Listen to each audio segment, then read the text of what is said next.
اسلام میں پردہ کتنا ضروری ہے خواتین کے لیے؟ بہت زیادہ ضروری ہے۔ قرآن مجید فرقان حمید میں اللہ تبارک و تعالی نے سورہ نور کے اندر ارشاد فرمایا، پہلے مومن مردوں کو ارشاد فرمایا، قل للمؤمنین یغضوا من ابصارہم ویحفظوا فروجہم، کہ اے محبوب آپ مومن مردوں سے فرما دیں کہ وہ اپنی شرمگاہوں کی حفاظت کریں اور اپنی آنکھوں کو نیچا رکھیں۔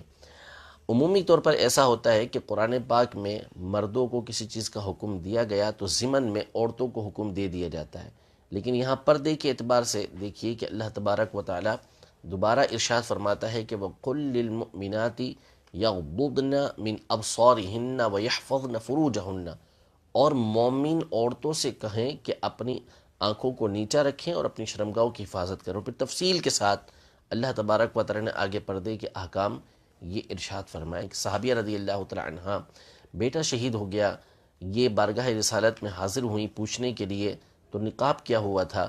صحابہ کرام علیہم رضوان میں سے بعض نے کہا کہ تمہیں اتنی بڑی مصیبت پہنچی ہے لیکن تم نے اس کے باوجود نقاب کیا ہوا ہے، پردہ کیا ہوا ہے؟ تو انہوں نے کہا کہ میرا بیٹا فوت ہوا ہے، میری حیا فوت نہیں ہوئی۔ تو اس کی اہمیت بہت زیادہ ہے۔ امیر علیہ سنت کی کتاب پردے کے بارے میں سوال جواب کا مطالعہ کریں، انشاءاللہ تبارک و تعالی اس حوالے سے بہترین معلومات حاصل ہوگی۔